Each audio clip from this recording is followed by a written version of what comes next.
Hey guys, so I'm home today. I couldn't be on campus. My daughter was sick and I had to stay home with her. It's a whole thing. And I just felt like you guys maybe wanted to work today in the studio and that I couldn't be there for you, and I felt kind of bad about it. So while I'm here, I thought I would show you my industrial laser cutter. So I'm actually in my garage right now at home, and this is the machine that I've been talking about. This is an industrial laser cutter. I bought it in 2012 or 2013 at a cost of around $10,000, although this same machine with newer, so slightly upgraded, is only about 7,000 now, 6,500. So it's coming down in price. I'm really happy with what I paid for it. I've been using it for 10 years, and it's been really good to me. And I just thought I would show you kind of what it looks like. So I'm going to flip my camera around, and I'm about to run a print job. So I thought maybe you'd want to see what that's like. It's a lot bigger than the one we have at Holy Cross. The Holy Cross one is 1 foot by 2 feet. This one is 2 feet by 3 feet. So I can cut bigger material. I made all the signs for my wedding on this. So I took probably 18 by 36 inch canvases. Just cheap canvases that I got at like AC Moore or something. They were on sale at AC Moore, and I gessoed the canvases and I put them in the laser cutter and did a low powered etch over the gesso. So I kind of just like burnt the gesso and made some really cool signage for my wedding. Maybe I'll share that with you sometime. But this is the machine that I used to do it. I'm gonna flip the camera now and run a print job, and you can see, maybe you'll see the differences. Can I do that? Can I flip my camera? I may have to make 2 videos. All right, I'll make 2 videos, and I'll splice them together. Hang on. All right, so that's a better shot of my machine. That's the laser cutter, right? The door's open.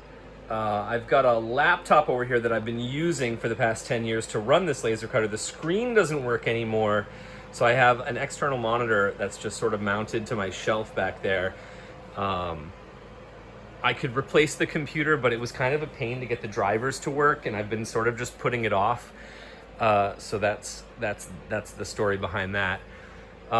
So the garage that I'm in right now, this is my sort of workshop, and it's just a mess right now. I only moved in about a year ago, so there's a lot going on. Like, I just put up a new wall over here and insulated it. The plan is to sort of insulate the whole garage so I can heat it and work out here in the winter.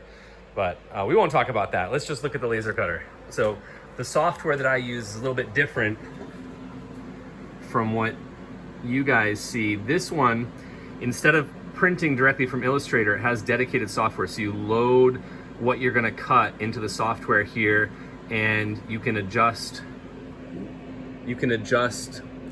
the cut speed and power. If I double click on that, yeah.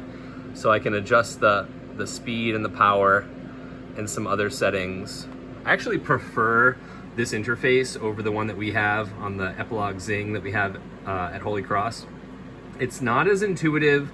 It's a little bit more clunky, but it does more. Like, it has more features. It's sort of like, more industrial, and I kind of appreciate that. So here is a piece of acrylic. This is just like green plastic. It's about 1/8 of an inch thick. My laser cutter has a little red dot, right? So I can sort of line up where I'm cutting. And I don't think our laser cutter at Holy Cross does this, but I have a little test button. So it'll sort of circle where I'm gonna be cutting. So I'm cutting all of this, and if I hit test, it'll sort of trace the outline of what I'm cutting. So I kind of moved this. I gotta scoot this down a little bit. I want it to all fit on one sheet. Just double check that. Yeah, that looks good. And this one, so the Holy Cross laser, we have that little piece that we sort of flip down to make sure that it's the right height. This one does it automatically. This is a little like feeler gauge. There's a little button on this, right? So that's set so that it'll automatically choose the perfect height for what you're cutting. So now I know that it's focused.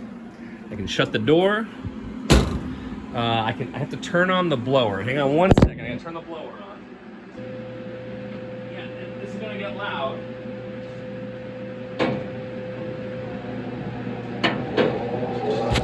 All right.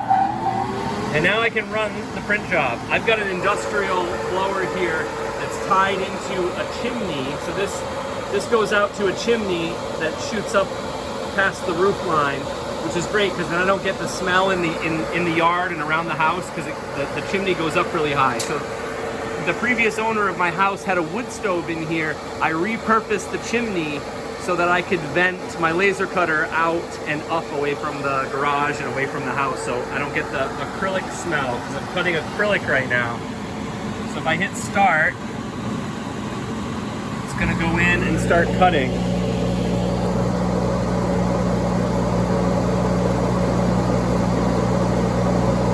So this is a much more powerful laser than the one we have at Holy Cross. The Holy Cross laser is 60 watts, and this one is 90 watts. The Holy Cross laser has probably lost about 30 of its watts over the years, so it's probably down to about a 30 watt laser, which means we can only really cut paper. My machine started around 90. It's probably down to about 60 at this point. So in the next couple of years, when it becomes so when the laser loses power, I have to lower the speed of the cut, right? So right now I'm cutting at 17% of its max speed. I used to be able to do the same job at like 30% of its max speed. So my cut jobs are taking twice as long as they used to. It doesn't bother me so much right now, but at a certain point it'll get, the power level of the laser will get low enough that I'll want to replace it and bring it back up to its original 90 watts, and that will speed things up dramatically. So I'll give you one last look at it doing its thing.